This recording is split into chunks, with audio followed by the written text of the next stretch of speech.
Hello, hello. Let's do court visit with ED4 boats.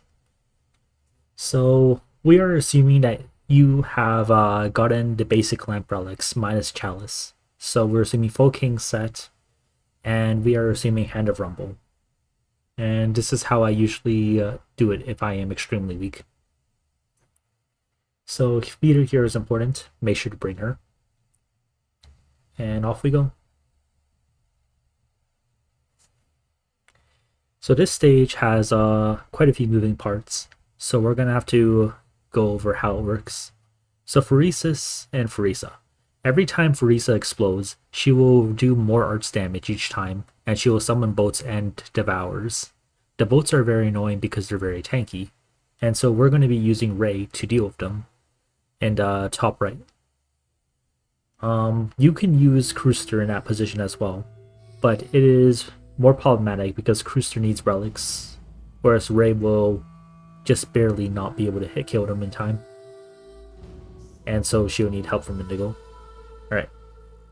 So we wait for the first slash and we activate, put down Kanta, put down Innis. So if your Kanta is really weak, then you can just point it at the boss. Same with Innis. But I'm going to avoid doing that because just to demonstrate what happens if you do too much damage to the boss and you can't stall properly. Alright. So that was the first, we put down gravel there to block the ball that Theresis froze, and that prevents him from getting a speed. Next one is that position. As long as you do not ever block him, you do not do any movement speed down, he will always throw the balls at the same position, and so it's very predictable. Ray is in the top right corner already because she is completely safe in that position. That is the only range tile that the boats will not path over. There we go, that's another gravel deployment. The gravel deployment happens, he does a sword slash, and then he will do his throw ball move. So you just wait for the sword slash, and then you put down gravel. So we're just going to kill the clones in the middle because they don't respawn.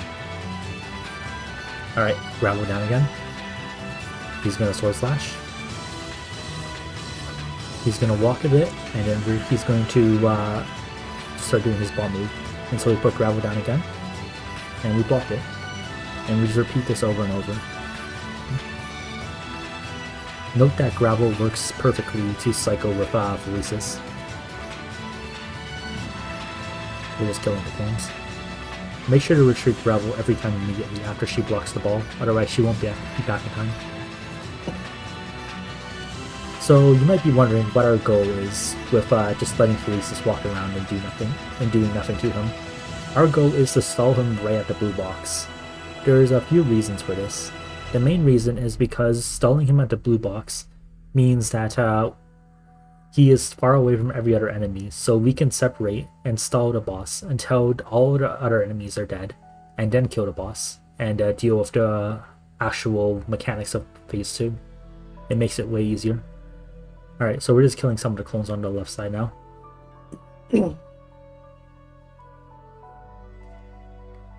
Okay. One more ball chuck, I guess. So, come on, gravel. Come back. We're putting down Aya here because it's safe to do so. There's no clone there, and there is no chance of Theresis slashing there. So, alright, we put down gravel to block in time, and we put down Quartz. Quartz here is mainly because she has a huge HP pool, and she does very little damage. You know, her being a bad operator works in her favor here.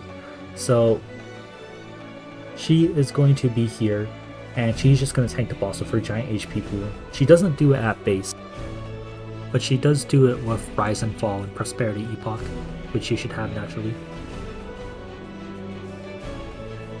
Okay, now, we are just going to keep on stalling the boss now. The main things to note in this position is that Ray is killing all the clones on the right side. You can put Cruister there, but she will not kill the bottom clone, which is not a problem. Which is usually not a problem, because we can see that we put nothing on the bottom row.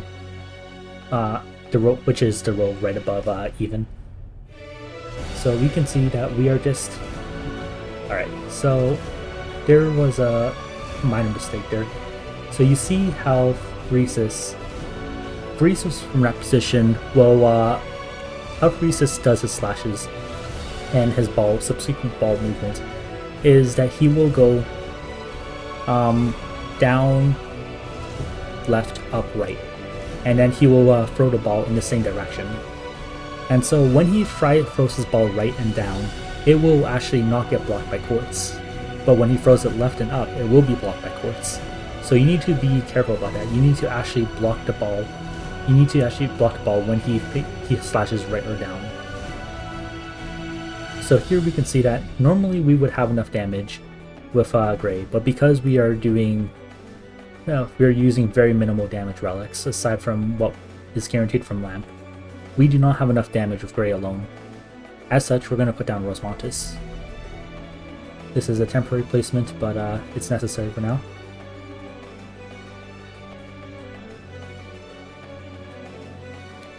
Yeah, and those are the enemies that spawn. They spawn after a while, and we can see that Quartz has done her best and done barely any damage, which is exactly what we want out of her. Alright. Yeah, so that slash happens, and the ball is going to get chucked. And we're just going to tank it. Yeah, like that. We want to avoid Theresa getting the balls. I think I forget later on by accident, and then I guess it would be a good demonstration. Yeah, like that. I forgot to block the ball in time, and so I'm gonna get punished for that. But we can see that all the enemies are now dead. We are at 66 out of 67. So now the only enemies that will spawn are the ones that are spawned from the boss. So the boats and the devourers. And now we just pretty much wait. We have to set up correctly now. So we put Cal here to get her ready for phase 2 of the boss. And we are just pretty much going to sit here. Editor, speed this up, please. It's going to take 10 minutes. So this is... Oh, we can talk about this at least. So Feeder has a force of 2, right? And because of that, on that shift tile, she will have 2+1, which is free.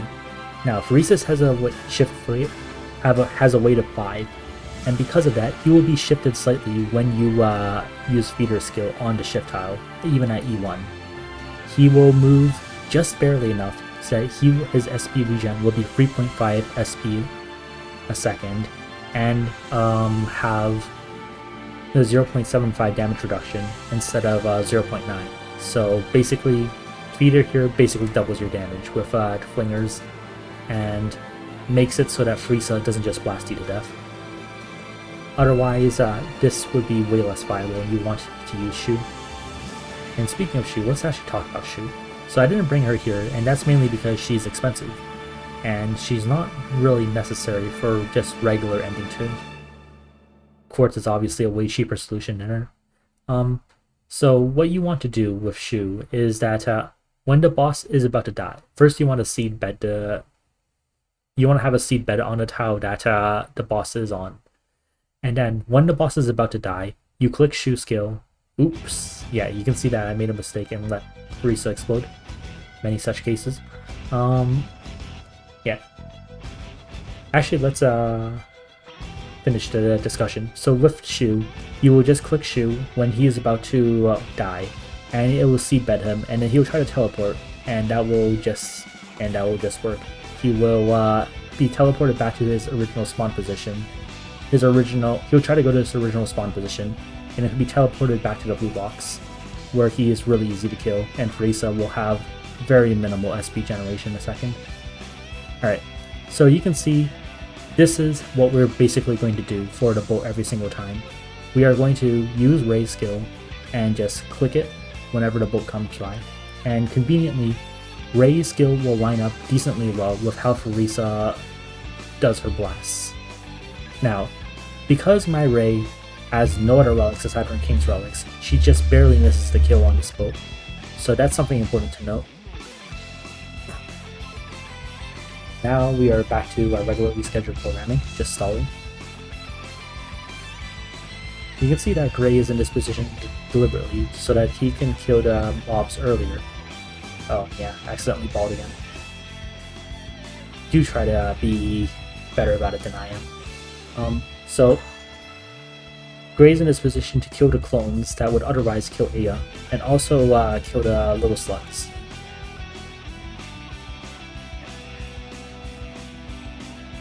So you can see he's slashing down, so we put down gravel to block the X ball, and we retreat gravel immediately.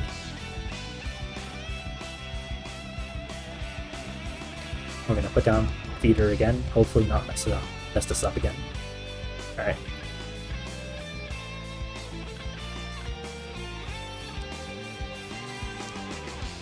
Yeah, struggling a bit with the deploy limit.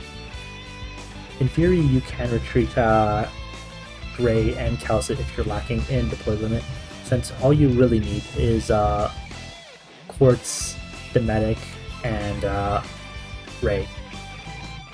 But I mean, it's good to have your setup already set up so that you can have a bit of a head start once and phase 2 starts. Yeah, we block that ball.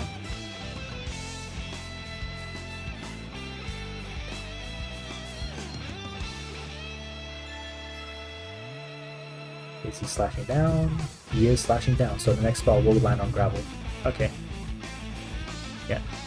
You can see here that I'm trying to figure out my deploy limit issue, and so I'm probably going to put down retreat feeder and put down Innis next.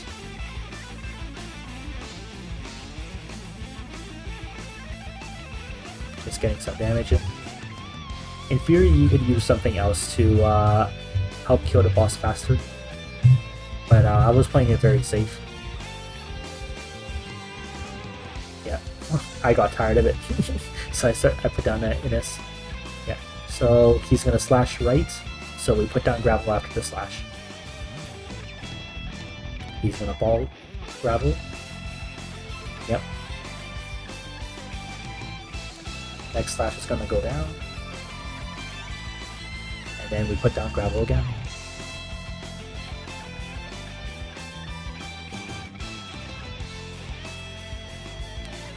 Yeah, if you're going for only ending 2 and you aren't doing 2+4, this stage is infinitely easier. You just you don't have to worry about the bolts. That makes it far easier in positioning wise, since you can use the right side now.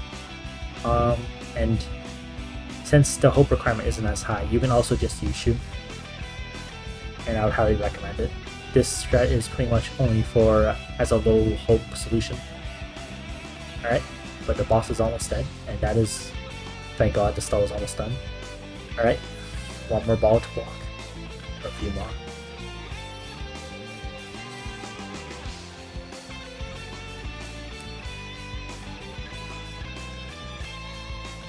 Alright, we're getting ready.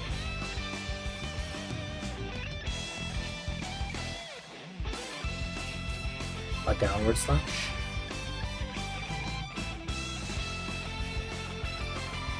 This was slightly risky. I shouldn't have retreated in this, since that clone can kill Rosmontis if I didn't kill him here. Anyways. Get him, Quartz! Alright, we're putting down feeder to charge. Alright, there we go. That is the boss phase 1 down. And now we get to do the fun part. So we retreat Gray here, we're going to keep Aya here. So unfortunately, because if you're really confident that your Ray on the right side will be able to kill, you can put Gray 2 tiles down of Indigo facing left, or you can put him above Indigo facing left.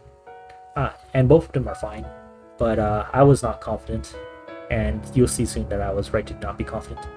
Alright, so we clicked feeder skill and it shifted them slightly, and you can see that because of that, Theresis skill will be moving him less. Theresis charges slower than she normally would. Otherwise, we would not be able to out DPS the boats and the boss from just murdering us. We're just going to keep on clicking feeder skill to maybe get a bit more damage reduction. The boat spam. Let's go. Yep. One more feeder push for the roll. Alright, bye-bye feeder. Okay, Now, unfortunately, I did not have, because my DPS was lacking, right? Normally, I would put Gray right above Calcit pointing down still, and with Ethan, I would just finish it. Unfortunately, this time, the damage was lacking, so we are going to have to be a bit better about it. And by better, I mean we're just going to put down Ethan and just bind them. It turns out Ethan is pretty good, even with only 50 attack speed.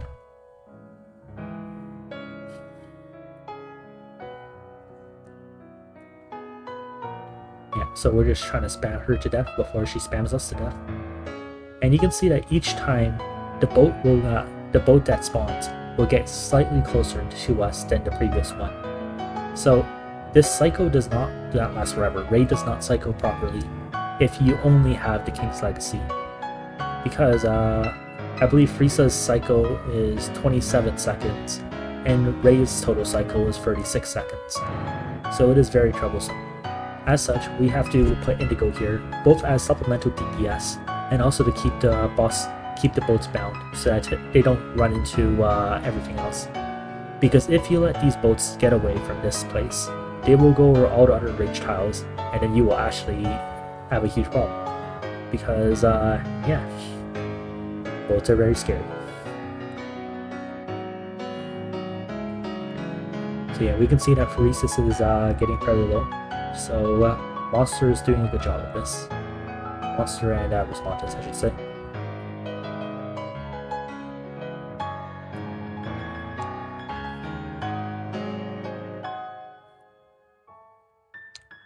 Yeah, another thing to note here is that I specifically HP stacked with Rise and Fall and Prosperity Epoch. I would highly recommend you do it. And since it means that you can actually feasibly tank with Quartz. And you won't get tripped by King of Sarkaz. But it also serves the double effect of making Theresa's Final Blast way more survivable. So you can see that Theresis died, and Theresa will also die with him. And when she does, she will summon 4 Devourers with Dread Casmarks on them, and also deal 5,000 arts damage. And this is kind of annoying, right? So we will use AS3, and with the HP stacking we have, our operators will live it. Otherwise they wouldn't, and you would have to keep some stuff in reserve, or just leak the remaining 4 enemies that are on the stage. Either way is fine, but yeah, that is how the stage is mainly done. You can see that this part is, I wouldn't quite say it's sketchy, but it's a little slow and tedious. If you have any DPS, it's totally fine to just keep Gray on the bottom and have him DPS the bottom, and that will make this infinitely more smooth.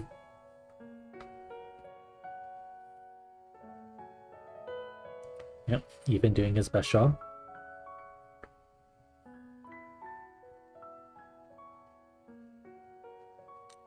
So yeah, overall I would say pretty easy stage, right? You just keep on clicking raid to kill the boats, you stall the boss until all the enemies are dead, then use feeder to shift the boss slightly and then blast him with your flingers and Calcit. Ideally, you should be robbing on floor 4, so you will have Chalice, and that will make this way easier. But this is how you do it even without Chalice, or any attack speed, or any damage relics for that matter, aside from what's guaranteed by Lamp.